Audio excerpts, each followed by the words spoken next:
Welcome to game changer. நம்ம மதுரையிலேருந்து சென்னையில் ஒரு 50 நாள் ஜொமேட்டோ ஓட்டினா எவ்வளோ எடுக்க முடியும்னு தான் அந்த வீடியோ போட்டுக்கிட்டே இருக்கேன்.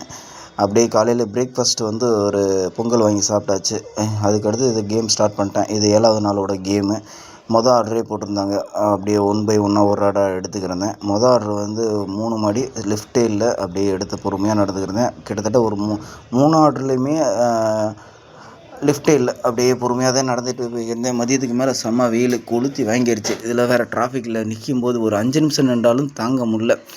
நைட்டுக்கு மேலே ரோட் ஷோ மாதிரி சிஎம் சார் அப்படியே வந்திருக்கும்போது ஃபுல்லாக எங்களை நிப்பாட்ட வச்சுட்டாங்க. கிட்டத்தட்ட அதுவே ஒரு 1/4 மணி நேரமாக ஆயிடுச்சு.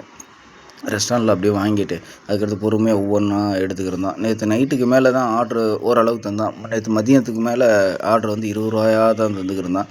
நைட் ஆர்டர் லாஸ்ட் ஆர்டர் சப்வேயில் தான் போட்டிருந்தாங்க. அவங்களுக்கு ஆன்லைனில் அந்த ஆன்லைனில் எடுக்கலேன்ட்டு அப்புறமேலுக்கு நம்ம போயிட்டு அப்புறம் தான் அந்த ஆர்டரை ரெடி பண்ண ஆரம்பித்து விட்டாங்க. அது இந்த ஆர்டர் டீனர் லைனில் தான் போட்டிருந்தாங்க. அப்படியே டீனர் லைனில் கொடுக்கும்போது அந்த கேப்சூலில் அந்த ஸ்விக்கி ஜொமேட்டோ ஓட்டுறவங்களுக்கு ரெஸ்டிங் பாயிண்ட் மாதிரி கொடுத்துருந்தாங்களே, அதை ஓப்பன் பண்ணி பார்த்தா ரொம்ப லாக்கில் தான் இருந்துச்சு. நைட்னால் ஃபுல்லாக லாக் பண்ணிட்டாங்களான்னு தெரியல. பகலில் மேபி நான் போயிருந்தேன்னா அந்த வீடியோ எடுத்து போடுறேன், எப்படி இருக்குன்னு ரிவ்யூ சொல்கிறேன். அப்புறம் நேற்று நைட்டு 1:30க்கு தான் முடிஞ்சிச்சு. அப்படியே முடிச்சுட்டு அப்படியே ரூமுக்கு வந்தாச்சு. நேற்றோட ஏர்னிங்ஸ்னு பார்த்தோம்னா 2221 ரூபா. இன்சென்டிவ் எடுத்துட்டேன்.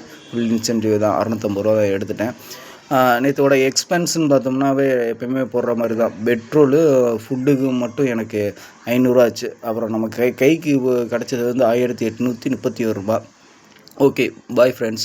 இந்த வீடியோ பார்த்துருந்தா முடிஞ்சால் சப்ஸ்கிரைப் பண்ணிவிட்டு நல்லாயிருக்கும் எனக்கு. சரி, ஓகே. Time is gold. டயத்தை பயனுள்ளதாக யூஸ் பண்ணுவோம். பாய்.